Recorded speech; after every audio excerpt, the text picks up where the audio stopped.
Torque on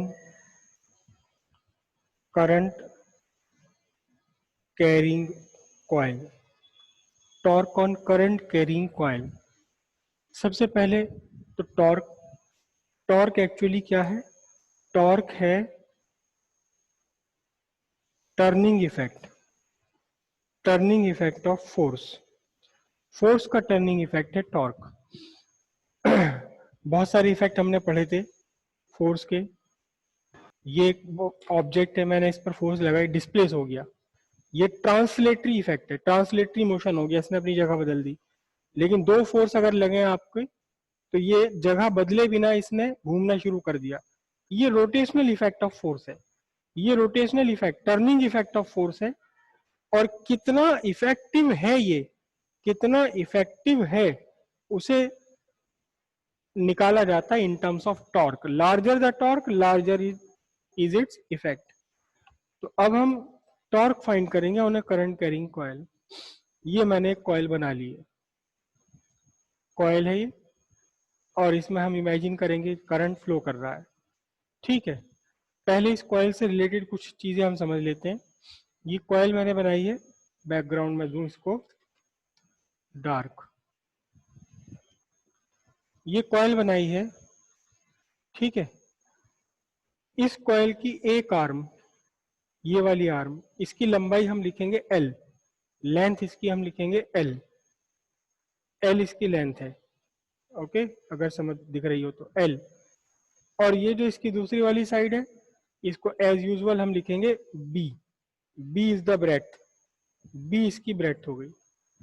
तो फिर इस पूरे का एरिया कितना होगा? लेंथ इंटू ब्रेथ, ठीक है। अब इसकी एक्सिस, यहाँ कहीं इसके मैं अगर डायगोनल ड्रॉ कर दूं तो बीच में कहीं सेंटर आ जाएगा इसका, पॉइंट ऑफ इंटरसेक्शन। और उस पॉइंट ऑफ इंटरसेक्शन से अगर मैं एक लाइन पास कर दूं तो कई तरह से इसकी एक्सिस बन सकती है, कई तरह से इसकी एक्सिस बन सकती है। ए मैं ऐसे बना लूं ये, तो ये भी इसकी एक्सिस है। क्यों? टर्निंग कॉइल इस एक्सिस के अबाउट ऐसे रोटेट कर सकती है, ऐसे रोटेट कर सकती है कॉइल। किस एक्सिस के अबाउट? ये वाली एक्सिस के अबाउट। ये एक्सिस हो गई, कैसी एक्सिस हो गई? It is parallel to the longer side of coil. एक एक्सिस की यहां भी हो सकती है, यहां भी हो सकती है। कैसे? जब ये इस तरह से रोटेट करना शुरू कर दे। तो this axis is the axis parallel to shorter side of coil. और एक एक्सिस यहां ऐसे हो सकती है, इसमें बीच में से पास हो रही है, अगर कॉइल ऐसे टर्न करे तो। फिलहाल हमें इन सारी एक्सिस में केवल एक एक्सिस से मतलब है। कौन सी एक्सिस? एक्सिस वो एक्सिस जो सेंटर से पास हो रही है, लेकिन किसके पैरेलल है? लॉन्गर साइड ऑफ कॉइल के पैरेलल है, लॉन्गर साइड ऑफ कॉइल के पैरेलल है ये। समझ है इतनी बात? यहां और हम इसका जो टर्निंग इफेक्ट है वो ऐसे देखेंगे, this is the turning effect. इस टर्निंग इफेक्ट की स्टडी करनी है हमें मैग्नेटिक फील्ड में रखे हुए। और दो तरह से डायग्राम बनेंगे। देखो, एक डायग्राम तो बनेगा बिल्कुल ऐसा ही जैसे कि मैंने इस टाइम ये कॉइल बनाई हुई है, जैसे मैंने इस टाइम ये कॉइल बनाई हुई, एक डायग्राम तो ये बनेगा। और एक डायग्राम और बनेगा इसका, वो डायग्राम होगा ए यहां से, जब हम इसे ऊपर से देखेंगे। तो ये एक्सिस है, ऊपर से जब हम इसको देख रहे हैं यहाँ, तो हमें दिखाई देगी कौन सी साइड? केवल इसकी ब्रेथ वाली साइड, शॉर्टर साइड इसकी दिखाई देगी, लॉन्गर साइड यहाँ इसके नीचे है। ध्यान रखना, ये ऊपर वाली शॉर्टर साइड दिखाई दे रही है, इसके कोने के नीचे लॉन्गर वाली साइड है, इधर इस कोने के नीचे लॉन्गर साइड है। शॉर्टर साइड हमें दिखाई दे रही जब हम इसे सीधे ऊपर से देख रहे हैं। तो ऊपर से देखने पर ये वाला टर्निंग इफेक्ट इसका बनेगा, ये टर्निंग इफेक्ट बनेगा। दोनों डायग्राम हमें ड्रॉ करने हैं, ठीक है। टर्निंग इफेक्ट या torque on coil in uniform magnetic field, ठीक है। टॉर्क ऑन कॉइल, तो पहले मैं कॉइल ही ड्रॉ कर रहा हूं, देखना। दो डायग्राम बनेंगे और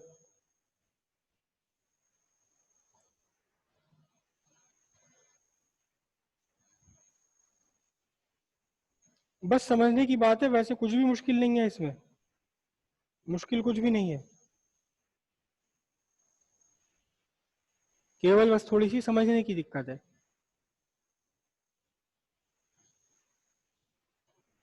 ये मैंने कॉइल बनाई है, ठीक है। ये कॉइल ऐसी ही कॉइल है, यही वाली कॉइल है, लेकिन मैंने इसको इन द प्लेन नहीं बनाया, बल्कि कैसे बनाया, ऐसे बनाया, ये इस तरह से, थोड़ा सा इंक्लाइंड है ये तो इस टाइम तो हो गई in the plane of paper, लेकिन in the plane of paper नहीं है, इसका एक साइड थोड़ा सा ऊपर उठा हुआ है, एक साइड नीचे है, एक साइड पेपर पे ये तो थोड़ा तिरछा से दिखाई देगा, ठीक है जी। और एक्सिस ड्रॉ कर रहा हूं मैं इसकी ग्रीन पेन से, ये हो गई जी axis of the coil parallel to the longer side, parallel to the longer side, axis of coil, ठीक है। अब इसकी ये वाली साइड तो है लेंथ एल, ये वाली साइड है बी, तो मैं इस एल और बी को मैं थोड़ा सा अलग हटाकर लिख रहा हूं, वरना तो ये डायग्राम बहुत ज्यादा कंजस्टेड बन जाएगा, बहुत ज्यादा कंजस्टेड बन जाता है, तो मैं एल और बी अलग अलग लिख रहा हूं, या ना लिखूं, चलो लिख ही देता हूं।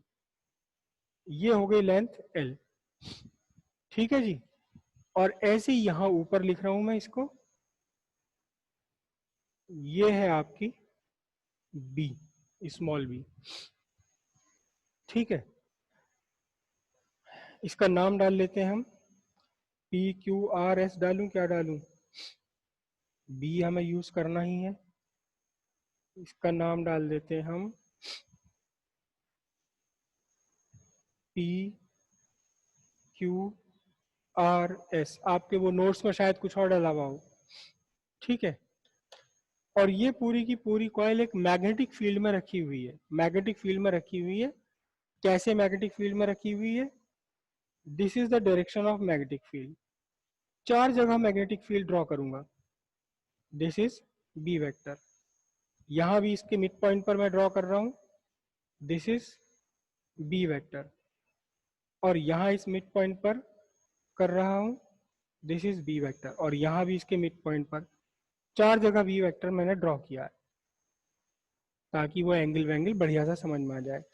अब देखो जरा इस कॉइल के हिसाब से ये क्या ड्रॉ करा है, इस कॉइल के हिसाब से कैसे ड्रॉ किया है, देखना, देखना ध्यान से, ये कॉइल है और कॉइल की पोजीशन ऐसी है, आपको फील हो रहा होगा कि ये वाली आर्म मैंने ऊपर रखी है, किससे ऊपर रखी है, अपने मेज से ऊपर रखी है, मेज पर रखी हुई आर्म है, और मैग्नेटिक फील्ड यहाँ ये डायरेक्शन है मैग्नेटिक फील्ड की, ऐसे समझ लो जैसे कि ये मैग्नेट कहाँ गया इसका नॉर्थ पोल, ये रहा, ये नॉर्थ पोल यहाँ है एक मैग्नेट का, तो नॉर्थ से मैग्नेटिक फील्ड लाइन निकल रही है, और दूसरे मैग्नेट का सामने है इसके, ये नॉर्थ पोल के बजाय ये उल्टा साउथ पोल, तो मैग्नेटिक फील्ड लाइंस यहाँ है, नॉर्थ पोल से निकल रही हैं और साउथ पोल में एंटर कर रही हैं, ये डायरेक्शन है मैग्नेटिक फील्ड की।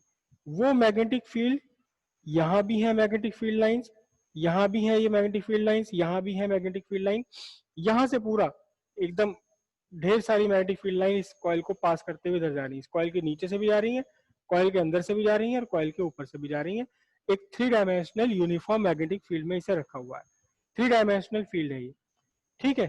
अब हम डिस्कस करेंगे इसकी एक एक आर्म पर, पहले देखेंगे कि इस आर्म पर मैग्नेटिक फील्ड का क्या इफेक्ट है, जैसा इस आर्म पर इफेक्ट होगा वैसे यहाँ भी इफेक्ट होगा, बस डायरेक्शन बदल जाएगी फोर्स की। फिर हम देखेंगे इस वाली आर्म पर क्या इफेक्ट है, जैसा इफेक्ट यहाँ होगा वैसे इफेक्ट यहाँ होगा, केवल डायरेक्शन बदल जाएगी फोर्स की, ठीक है। ये कॉइल, ये मेरा मैग्नेटिक फील्ड, मैंने बहुत सारी मैग्नेटिक फील्ड लाइंस ना बना करके केवल चार मैग्नेटिक फील्ड लाइंस बनाई हैं। अब इसमें देखिएगा ध्यान से आप, करंट की डायरेक्शन, ये मैं जरा पहले मैं करंट की डायरेक्शन डिसाइड कर लूं, ताकि डायग्राम को मैं कंजेशन से बचा सकूं। ये मैग्नेटिक फील्ड,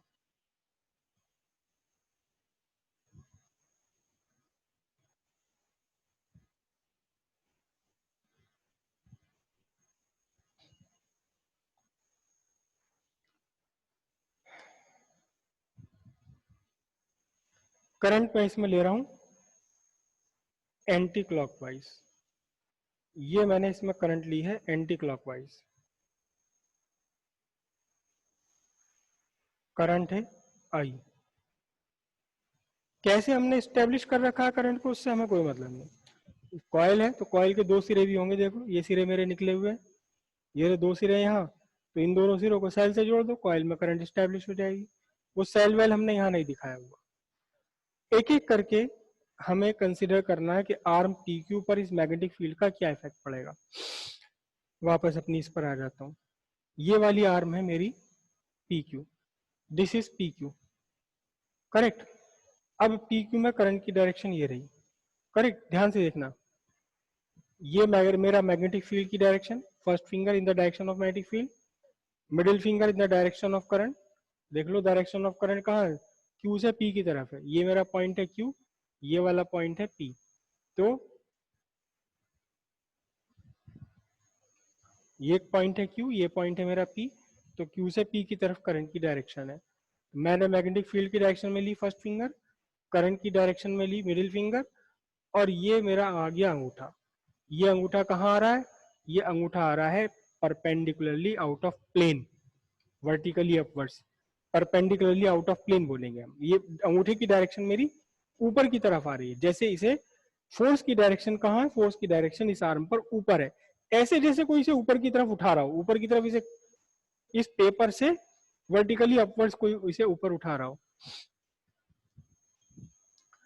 तो यहाँ जो फोर्स की डायरेक्शन है, अब ये जो वर्टिकली अपवर्ड फोर्स है यहाँ से परपेंडिकुलर टू द प्लेन है, ये जो प्लेन है इस प्लेन के परपेंडिकुलर कोई ऐसे जैसे कोई इसे खींच के ऊपर ऐसे उठा रहा हो, ऊपर उठा रहा हो, तो अब उसे वो परपेंडिकुलर यहाँ तो बन नहीं सकता, तो मैं जबरदस्ती ऐसे बना देता हूँ। This is F1 vector. F1 vector कैसा है, perpendicularly out of plane, correct. यहां जब हम लगाएंगे इस आर्म एस आर पर, तो ये मैग्नेटिक फील्ड की डायरेक्शन मेरी फर्स्ट फिंगर और मिडिल फिंगर ये रही in the direction of current गई, तो अंगूठा कहाँ गया, अब उल्टा गया अंगूठा इनटू द प्लेन, तो इसको भी मैं ऐसे बना देता हूँ। ये आ गई आपकी F3 वेक्टर, क्योंकि F2 में मुझे यहाँ लेना तो F3 ले लिया। F3 वेक्टर कितनी है, कैसी है, perpendicularly into the plane, okay. Uniform magnetic field है बी हर जगह। तो आ जाओ जी ध्यान से, अब कहाँ से करूं मैं इसे, कहाँ से करूं स्टार्ट, काफी लंबी कहानी है ये, तो मैं यहां से कर दूं इसको, यहां से करूं। हाँ जी, Lorentz magnetic force on P Q, F1 vector is equals to I L vector cross B vector, I L vector cross B vector is equals to, क्या बनेगा इसका यूनिट, क्या बनेगी वो, sorry magnitude, I L B sine theta, sine theta. अब ये theta क्या है, देखना जरा ध्यान से, थीटा क्या है। ये आपकी एक कॉइल है यहाँ, ऐसे नहीं थोड़ा तिरछा रखी हुई है, ये आपका मैग्नेटिक फील्ड है, this is the direction of magnetic field, और जो इसमें करंट की डायरेक्शन है, इसे लगाना पेन को यूं, this is the direction of current. ये मेरा ब्लैक वाला पेन डायरेक्शन ऑफ करंट है, तभी तो मैंने ऐसे कोई किया था ये। अब देखो जरा मैग्नेटिक फील्ड और करंट, मैग्नेटिक फील्ड और करंट एलिमेंट, आए हाय ये तो टाइम भी खत्म हुआ जा रहा। ये मैग्नेटिक फील्ड और करंट के बीच में कितना एंगल आ रहा है, current element, this is the current element not current, current element, current element और मैग्नेटिक फील्ड के बीच में कितना एंगल आ रहा है, मैग्नेटिक फील्ड के बीच में एंगल आ रहा है 90 डिग्री का। तो यहाँ क्या हुआ, यहाँ हम लिखेंगे हेयर थीटा इक्वल्स 90 डिग्री, तो F1 vector is equal to कितना हुआ, आई एल बी, और कैसा है ये, मैंने इधर वेक्टर लगाया तो इधर भी डायरेक्शन देनी पड़ेगी, कैसा है, परपेंडिकुलरली आउट ऑफ प्लेन, कैसे, by left, by Fleming's left hand rule, FLHR, Fleming left hand rule, ठीक है जी। अब जरा ध्यान से देखना, F3 के लिए भी लेंथ उतनी की उतनी, जितनी लेंथ PQ की है उतनी लेंथ RS की भी है, तो फिर F3 कितना होगा, F3 भी कितना होगा, F3 इज इक्वल्स टू कितना होगा, बिल्कुल यही ILB, लेकिन इस बार कैसा होगा ये, it is perpendicularly into the plane, perpendicularly into the plane by Fleming's left hand rule. बात समझ आई इतनी? अब दो हमारी और रह गई, एक तो ये रह गई और एक ये वाली रह गई, ये दो आर्म्स रह गई। अब इन आर्म्स पर देखना जरा ध्यान से, थोड़ा सा समझने की कोशिश करना, थोड़ा समझने की कोशिश करना। देखो ये वाली, ये कॉइल है, ये कॉइल की पोजीशन है मेरी इस टाइम, करेक्ट, ये कॉइल की पोजीशन है, ये मेरी बी है, और करंट की डायरेक्शन इसमें कहां से कहां है, आर से क्यू की तरफ है, आर से क्यू की तरफ करंट की डायरेक्शन है। This point is R, this point is Q, आर से क्यू है, ठीक है। अब मैं इसे यूं घुमा लेता हूं ऐसे, समझ रहे हो, मैंने इसको, ये हमारी एक्सिस है, ठीक है, मैंने इसको पूरे को यूं घुमा लिया ऐसे, करेक्ट। अब देखना जरा ध्यान से, जरा ध्यान से देखना आप, ये मेरी एक्स आ गई सामने से ऊपर से, और ये है मेरा magnetic field, this is magnetic field, ठीक है, this is the magnetic field, red colour वाला पेन मैग्नेटिक फील्ड है। और ये करंट है आर से एस की तरफ, करंट कहाँ है, मैं ग्रीन पेन ले रहा हूँ करंट की डायरेक्शन में, दिस इज आर एस। तो मैं यहां से इस पूरे आर्म को ही मैं करंट एलिमेंट बना लेता हूँ, करंट एलिमेंट बना लेता हूँ इसे, ठीक है। अब ये करंट एलिमेंट है और ये आपका मैग्नेटिक फील्ड है, this is the magnetic field. और इस आर्म में मैं इसे ग्रीन कर दूं, ये आर्म में आपकी जो ग्रीन लाइन है, this represent the direction of current, current ऐसे फ्लो कर रही है, करेक्ट। अब यहां देखो, ये दोनों के बीच में एंगल आ रहा है थीटा, दोनों के बीच में एंगल कितना आ रहा है, थीटा। डायग्राम में मैं यहाँ ड्रॉ कर देता हूँ, this angle is theta, this angle is theta. तो सीधी सीधी मैग्नीट्यूड तो BIL साइन थीटा हो जाएगा, IBL साइन थीटा। लेकिन अब इसमें फोर्स की डायरेक्शन क्या होगी, जरा ध्यान से देखना। फोर्स की डायरेक्शन फाइंड करने के लिए हमें तीन उंगलियां एक दूसरे के परपेंडिकुलर लेनी होती हैं। ये मैग्नेटिक फील्ड है, ये डायरेक्शन ऑफ करंट है, और ये, बल्कि डायरेक्शन ऑफ करंट नहीं है, this is the direction of current element, not current, current element. अब यहां देखें, अगर मैं ऐसे देखूं, ये मेरी मैग्नेटिक फील्ड, ये रेड कलर वाली लाइन तो मेरी मैग्नेटिक फील्ड, और ब्लू कलर वाला मेरा पेन कैसा, ये करंट की डायरेक्शन। अब दोनों तो एक दूसरे के परपेंडिकुलर है नहीं है, तो फिर हम फ्लेमिंग्स लेफ्ट हैंड रूल कैसे लगा लेंगे, क्योंकि करंट एलिमेंट और मैग्नेटिक फील्ड को परपेंडिकुलर होना है। तो अब हम क्या करते हैं, इस करंट एलिमेंट के दो पार्ट करेंगे, देखना, इस करंट के दो पार्ट करेंगे। देखो ऐसे, यहां से मैंने ऐसे ली हुई है कॉइल, एक ये है करंट, एक तो मैंने वो लिया कंपोनेंट करंट एलिमेंट का जो कि मैग्नेटिक फील्ड के पैरेलल है, और दूसरा कंपोनेंट वो ले लिया जो मैग्नेटिक फील्ड के परपेंडिकुलर है, मैग्नेटिक फील्ड के परपेंडिकुलर है। ये यूट्यूब पर किसी बच्चे ने या किसी टीचर ने कहा हुआ है कि आप गलत बता रहे हो, करंट वेक्टर नहीं है, करंट को इस तरह से आप वेक्टर की तरह रिजॉल्व नहीं कर सकते। बिल्कुल सही बात बताइए आप, जिसने भी लिखा है मेरा वो comment, current element, current vector नहीं है, लेकिन जब मैं करंट को मल्टीप्लाई कर दे रहा हूँ लेंथ के साथ, तो अब बन जाता करंट एलिमेंट, ये वेक्टर है, इसे मैं रिजॉल्व कर सकता हूँ, ये करंट एलिमेंट को रिजॉल्व कर लिया। अब देखो ध्यान से, अब समझ लो दो करंट एलिमेंट है, एक ये ग्रीन वाला पेन है मेरा, और एक ये ब्लू वाला पेन है, दो करंट एलिमेंट है, ये दो करंट एलिमेंट है। अब पहले मैं इस करंट एलिमेंट को देखूं, तो ये मैग्नेटिक फील्ड के पैरेलल आ रहा है, ये वाला करंट एलिमेंट मैग्नेटिक फील्ड के पैरेलल, एंटी पैरेलल आ रहा है, तो कोई फोर्स ही नहीं लगेगी इस एलिमेंट के कारण। फोर्स किसके लगेगी, इस पर लगेगी। ध्यान से देखना, ये मेरा मैग्नेटिक फील्ड और ये मेरा करंट एलिमेंट, ये फर्स्ट फिंगर तो मेरी मैग्नेटिक फील्ड है और ये मेरा करंट एलिमेंट है। कहाँ आ रही है फोर्स की डायरेक्शन, फोर्स की डायरेक्शन मेरी अंगूठे की तरफ आ रही है। क्या हुआ देखना ध्यान से, ऐसे जैसे कोई से ऊपर यूं खींच रहा हो, फोर्स की लॉरेंट मैग्नेटिक फोर्स कैसी, जैसे कोई ऊपर खींच रहा हो यहाँ। तो यहाँ फोर्स की डायरेक्शन बिल्कुल एग्जैक्टली इस लाइन पर ही है, in the plane of coil है ये मैंने बनाई क्या, F2 वेक्टर। F2 वेक्टर कहाँ है, ये F2 वेक्टर है in the plane of coil, कैसा, आउटवर्ड्स, इन अपवर्ड या डाउनवर्ड लिखते हैं ज्यादातर किताबों में, अपवर्ड डाउनवर्ड कुछ भी नहीं है, यहाँ आउटवर्ड है ये। यहाँ देखिए, फिर से देखिए, इस पर फोर्स लग रही है लॉरेंट मैग्नेटिक फोर्स ऊपर की तरफ, देखना ध्यान से, बहुत ध्यान से देखना, कि ऊपर लग रही है, ऐसे लग रही है जैसे कोई ये पूरी आर्म को खींच ऊपर पकड़कर खींच रहा हो। तो कहाँ है ये? इन द प्लेन है।